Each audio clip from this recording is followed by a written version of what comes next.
Introduction. Weathered rocks, mineral particles, organic material, air, and water make up soil matter. The material provides the necessary nutrients for plants and organisms to grow. Soil formation is a gradual weathering of rocks due to physical agents like wind and water and chemical reactions such as oxidation reduction. The progressive movement and transport of the upper layer of soil, primarily due to water and wind, is known as soil erosion. The significant causes of soil erosion include deforestation and unsustainable farming practices that leave the ground exposed to natural soil erosion elements.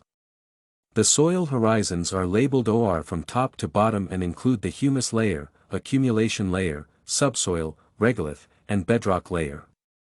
The three leading human causes of soil degradation are deforestation, overgrazing of farm animals, and excessive synthetic fertilizers.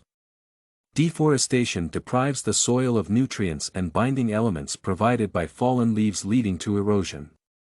Overgrazing of farms depletes pastures and grass cover, resulting in soil erosion and deterioration. Excessive use of fertilizers leads to nutrient imbalance, which affects crop growth, leading to erosion. Soil conservation methods.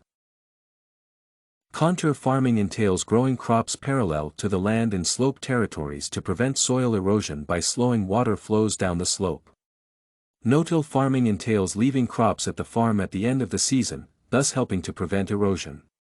Terrace farming slows the water flow through artificial terraces, thus preventing soil erosion by water. Crop rotation helps soil conservation by improving the soil structure with different root systems.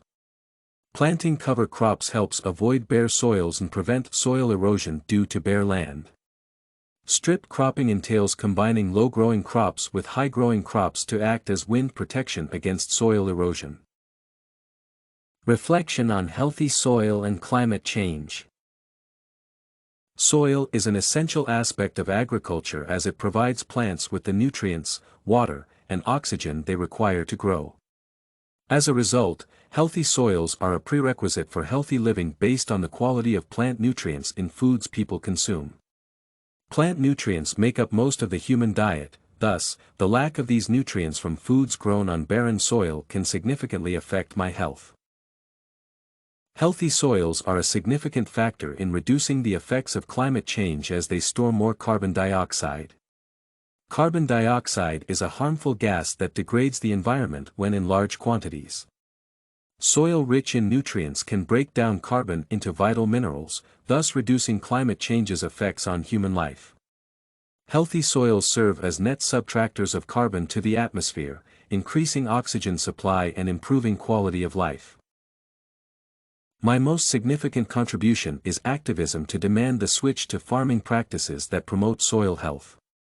These modern farming practices include reducing tillage, planting cover crops, and leaving crop residue on the soil surface to prevent soil erosion.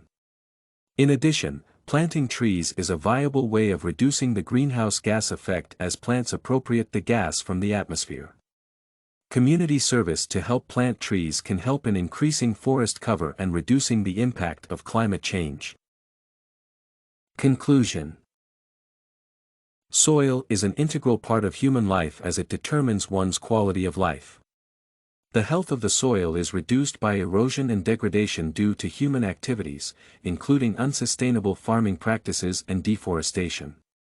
Farming practices that reduce the effect of soil degradation include contour farming, terraces, crop rotation, and no-till farming.